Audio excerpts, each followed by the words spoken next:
Assalamualaikum warahmatullahi wabarakatuh. Waalaikumsalam warahmatullahi wabarakatuh.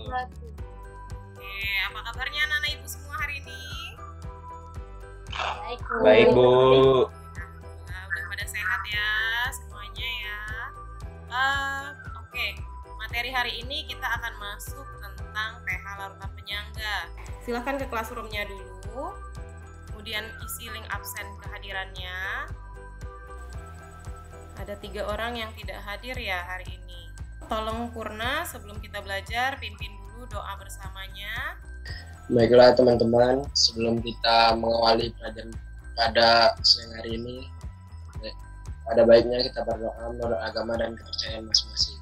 Berdoa mulai, berdoa selesai. Kompetensi dasar di sini yaitu yang pertama, kita akan menjelaskan prinsip kerja, perhitungan pH dan peranan larutan penyangga dalam tubuh makhluk hidup.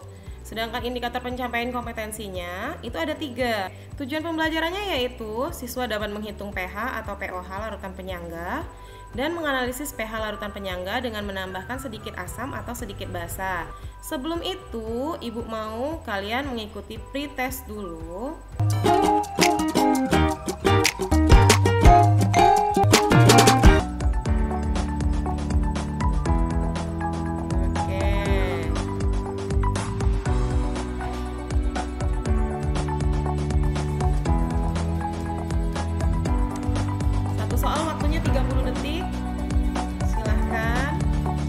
Tadi kita udah pretest sedikit 5 soal dan selamat kepada Nince, prize score tertinggi.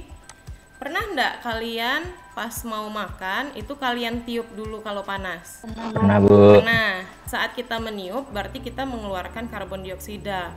Kemudian karbon dioksidanya itu nanti bercampur dengan makanan kita yang ada kandungan H2O-nya atau airnya. Nah, nanti dia bereaksi membentuk H2CO3. Saat H2CO3 itu masuk ke dalam tubuh, itu kemudian disangga dengan larutan penyangga asam kita. Nah, tapi jika terlalu banyak, itu dapat menyebabkan yang namanya asidosis. That I'm standing in right now is the Clark Fork River. It remains relatively unharmed by acid rain. In fact, when the water that fed it had a pH of 4.5. It's just dumb just dumping it in there. We getting it? It's starting to happen. Calcium carbonate that is present throughout the entire river system. Acid rain dissolves the calcium carbonate in the limestone. That carbonate washes into the river and acts as a natural buffer. A buffer solution resists changes to its pH when a strong acid or base is added to it. Apa kira-kira kesimpulan yang dapat kalian ambil dari video tadi? Maksudnya apa sih video tadi itu? Ada yang bisa menjelaskan ke Ibu? Tentang ini Bu, perubahan pH-nya. Ada di daerah dia di Montana. Nah, itu sungainya itu ternyata pH-nya itu stabil gitu. Alias tetap kehidupannya itu. Nah, kira-kira apa yang menyebabkan itu? Nah, itulah yang menjadi pertanyaan dia. Ternyata tadi itu di videonya dilihat bahwa di sekitaran sana banyak batu kapur. Jadi batu kapur itu ternyata berfungsi sebagai larutan penyangga di sana. Itulah salah satu contoh real atau fenomena alam tentang larutan penyangga itu sendiri. Nah, sekarang masuk ke kelompok diskusi. Silahkan masuk ke room kecilnya. Di sana sudah Ibu siapkan LKPD-nya dan juga Google Slide serta Google Meet-nya. Jadi silahkan masing-masing masuk ke link-link yang sudah Ibu berikan. San. Yang pengenceran kok cukup tinggi perubahannya? Iya dah. 100 tetes baru berubah. Udah masih gitu dah, Bu? Tidak sih, Bu. Mana Bu? Nda Isan tuh kan jawab yang nomor 1 tuh, Bu. Yang orientasi masalah, dia jawabnya yang pengenceran berubah secara drastis gitu. Mana Bu? Oke, mana kelompok 3 nih? Pembuktian hipotesis. Ya, pembuktian. Ini Iksan lagi ngerjain pH campuran ya. Oke. Pembuktian hipotesis bunga. Purna di bagian ini ya, Pur. Oke, pH campuran setelah ditambah 10 ml larutan HCl 0,1 ya. Oke, Zaki lagi di pembuktian hipotesis. Oke, Niki. Oke. Niki. Oke. Desma di bagian kesimpulannya. Oke.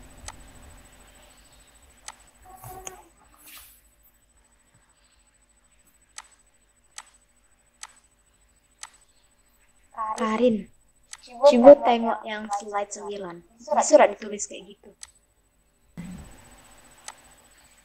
Kan larutan penyangga itu kan tidak berubah drastis setelah penambahan asam basa atau air ya kan? Jadi kira-kira yang tadi tuh larutan penyangga apa bukan? CH3COH tambah CH3CONA-nya. Iya tuh, larutan penyangga tuh, Bu. Kenapa? Apa larutan penyangga? Kok bisa bilang larutan penyangga? Ayo, kenapa? Ya, karena dapat mempertahankan pH, Bu. Iya, benar. Bu, tapi pH-nya ujung-ujungnya kan turun juga. Iya, tapi turunnya kan nggak drastis.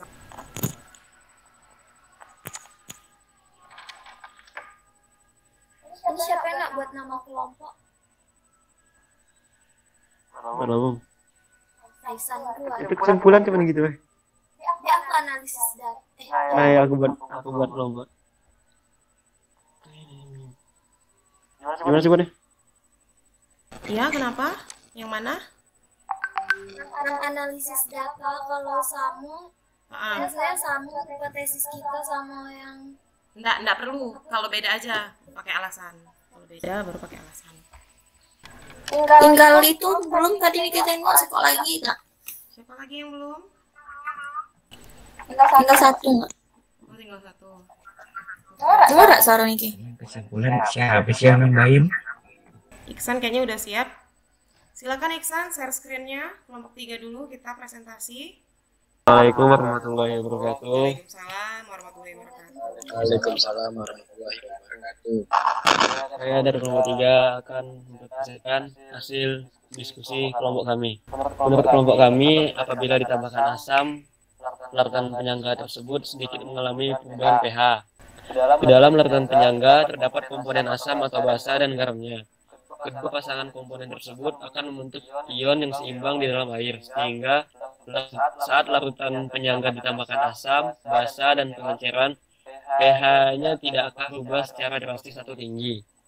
Kemudian pembuktian hipotesis dengan menggunakan rumus dan cara yang tertera di bawah di bahan ajar. Pertama kita cari ion H+, yaitu Ka dikali Na per Ng.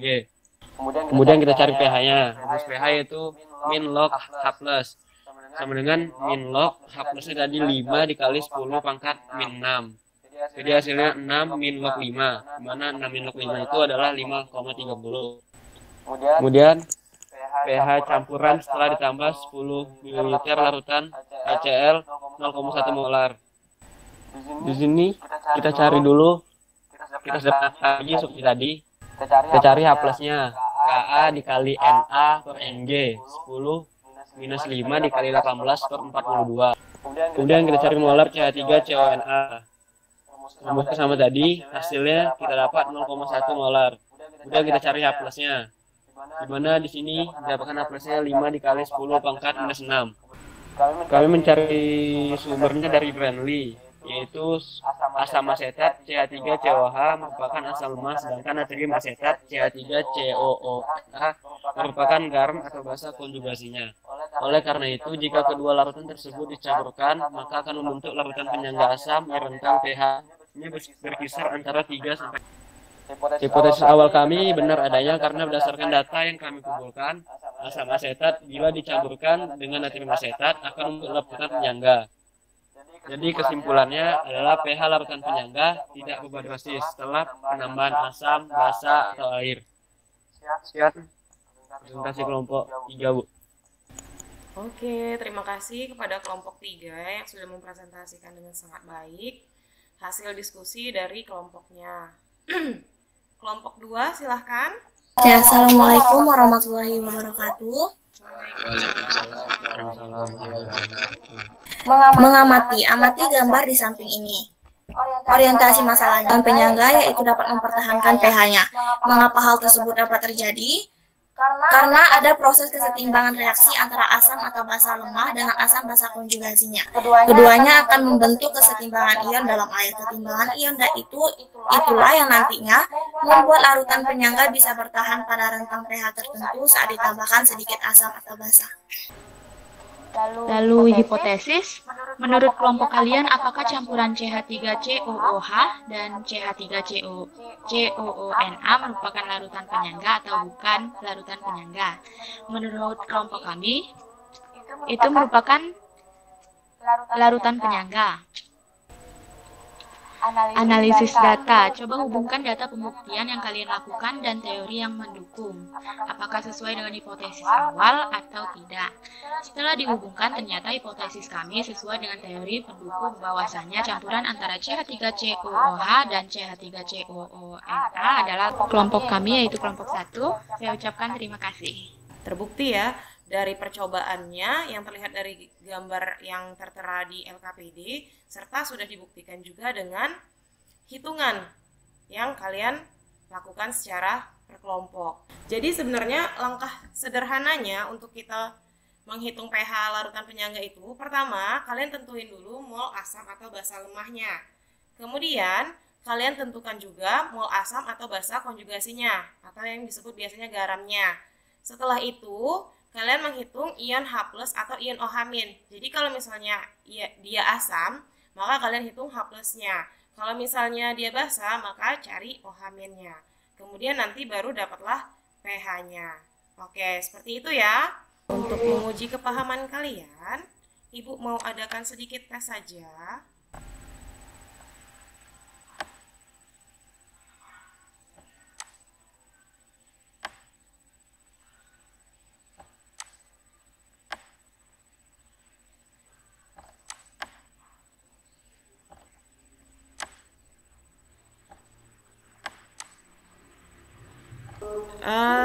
Untuk materi hari ini udah selesai ya.